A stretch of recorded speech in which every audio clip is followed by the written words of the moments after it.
Hello and welcome to Roll. My name is Melissa Murphy. I am the department chair of the graduate department, and I welcome you to this class. I have taught you all in the past, and I'm looking forward to this group of 7 graduating in April. So I welcome you, and I'm sure you guys are all very excited about starting this new path toward your newfound nurse practitioner status in just a few months. So I just wanted to touch base with you guys. I did send an email out on Saturday, January 7th, that stated a preliminary schedule as well as the dates that we will be meeting in person. We will be meeting in person on Wednesdays from 5 to 7, and those dates are February 1st, February 15th, March 1st, March 22nd, and April 12th. I will be going over kind of the plan for the course so you have a better understanding of what it will entail, and I'm excited because I think it will provide you a broad range and prepare you for your new role as a nurse practitioner. With that said, the first time that we will be meeting, we will be doing HESI testing, and that is testing for either the adult track or family nurse practitioner track based on your specific field. It is worth 10% of your grade, and the grade that you achieve can be from 0 to 1500. That correlates to a percentage that Elsevier calculates, and that will be 10% of your grade. In the past, it was construed that if you did not receive a grade of 700, that you would need to take a second HESI, which will be the same here, but there will be no repercussions if you do not obtain a 700 on that second exam. I am hoping, of course, that is not the case, but our first HESI will be on February 1st. I will be going over some guidelines and recommendations on resources. I have reached out to Liesl Cottrell, who is one of our librarians, and will be sending out some of the books and e-resources that we have available within the library to assist you in preparing for the exam.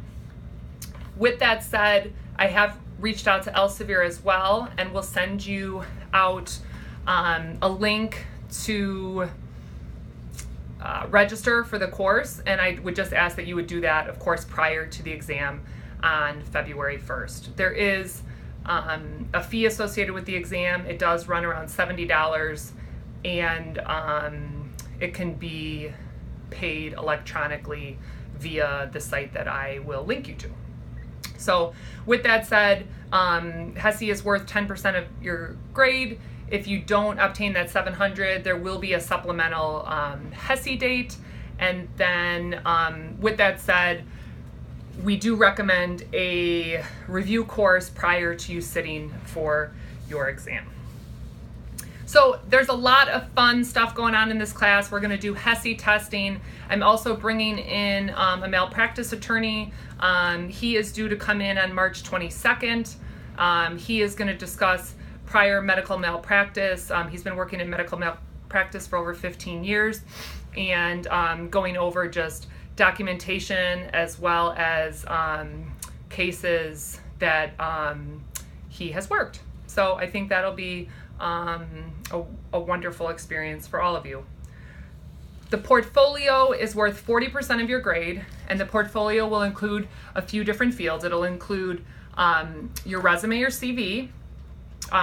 It'll also include a cover letter as well as an elevator speech. And I think these are all integral parts of you preparing them adequately so that when you come to interview and once you're done and you pass your exams, that you feel comfortable in how you present yourself to a prospective employer. So that is worth a large chunk of your grade. It's worth 40% of your grade. And we will be meeting, the second time we meet on February 15th, we'll be going into working groups to determine how to properly, what the proper fields are for resumes, how you would go about obtaining recommendations, and further information on the elevator speech, which is usually, a minute's time as to what your prior work experience are, why you're a good candidate for the prospective employer. and then as well a cover letter and how you would showcase your assets to a prospective employer. So that we will go over on February 15th. March 1st, I have slated you to do state presentations. And what state presentations will be is that each of you, so there's 7 in the class, each of you will pick a particular state. And you will do a presentation, I would say about 10 minutes in length, on that state and how the state differs from others. So for instance, how many nurse practitioners are in the state? What is their agreement? Do you need a collaborative agreement with a physician? Are there any particular rules that the State Board of Nursing has for nurse practitioners? In the past, when I've taught this course, people say that it's very enlightening, that it has taught them, if they are not going to be staying here in Illinois, what that would entail as far as if they wanted to be a travel nurse practitioner, things of that. And it's always a highlight to see your peers just showcasing what they've learned on different states. My only words of wisdom would be that I would ask that everyone do a different state and also provide a information sheet for others so that they can keep that for their records. And then you will need slides in a PowerPoint fashion to do your presentation. So that has been slated for March 1st.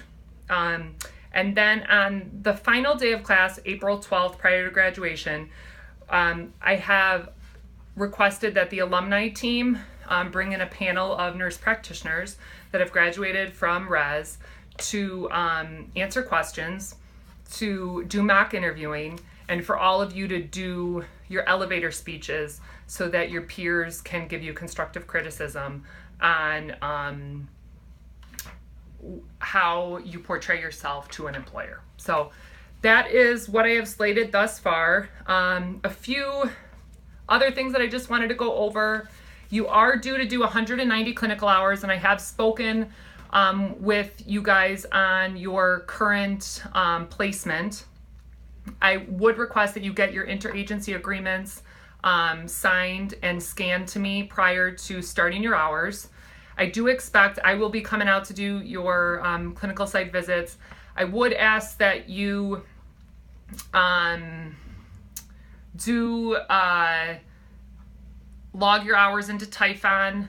I have already received one person just asking about the documentation, so I would expect you to send me clinical summaries. Let's just say we'll do 6 clinical summaries if you want to do one pretty much every other week once you start.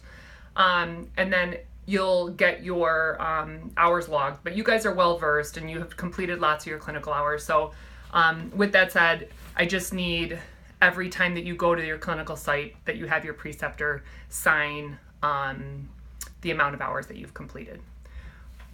We are offering Special Olympics on January 31st, and I did send out that date as well as the address. So if you can help and do, you'll get 6 clinical hours that day on Tuesday, January 31st, that would be great. And there will be multiple other opportunities available throughout the semester. So with that said, I will post information on the scope of practice and history of a nurse practitioner. I'm sorry, I've just been kind of bogged down with getting clinical placements, but I will do that. I have updated the welcome letter to reflect what is expected to take place each week. And I would ask that you guys just reach out to me if you have any questions or concerns. Let me know how your clinical placements are going, because you are my emphasis. I want to make sure that you guys complete your 190 clinical hours in an adequate fashion so that you graduate on time. So that is that. There has been questions about Dr. DeFavis and PowerPoint presentations. I will update you once the date is determined for those presentations. And with that said, they will not be done via paper presentations. You will have 3 or 4 slides where we'll invite your family in. We usually do a nice wine and cheese night, have your family come in, showcase all the work that you've done toward your master's project, and you have 3 to 4 PowerPoint slides to explain to the faculty and your family what you have been working on for the past greater than a year. So that is all I have for now. I have moved offices, and I am on the 7th floor now. If you have any questions, feel free to reach out to me. And if you have any suggestions as well, I feel like we definitely are going over things that will make sense in practice. I think it's important that you understand collaborative agreements and how to negotiate and how to properly interview. It's imperative that you have a good resume, an elevator speech, cover letters. It's all things that, having worked as an NP and asking peers and students alike what they wish that they knew coming out of school, these are the top things that people have said to me. So initially there was a request for Bubert's book. It's not absolutely mandatory. It's a great book. It will help you for negotiating salary and collaborative agreements and things like that. So if you have purchased it, by all means, I think it's a useful book. I had it in my practice, and it's still very a great resource. So, but it's not mandatory. So a lot of articles and things, I will just post them via eCollege. So again, welcome to Roll. I'm so glad that I am getting to work with you guys that are graduating in April, and I am looking forward to it. I'm also going to put in on my Roll letter, the welcome letter, it says questions regarding the HESI. We have made some changes with the HESI as far as there's not a mandated number that you won't be able to pass the course. It's just a matter of the grade that you obtain is the percentage that is reflected in a 10% of your grade. And if you don't reach 700, you will need to take it a second time. For those that do need to take it a second time, the 2 grades will be merged. So it will just be an average of the 2 grades. That will be 10% of your grade. So if you have any questions, please feel comfortable enough to reach out to me. And I hope you all have a great Wednesday. All right. Good night.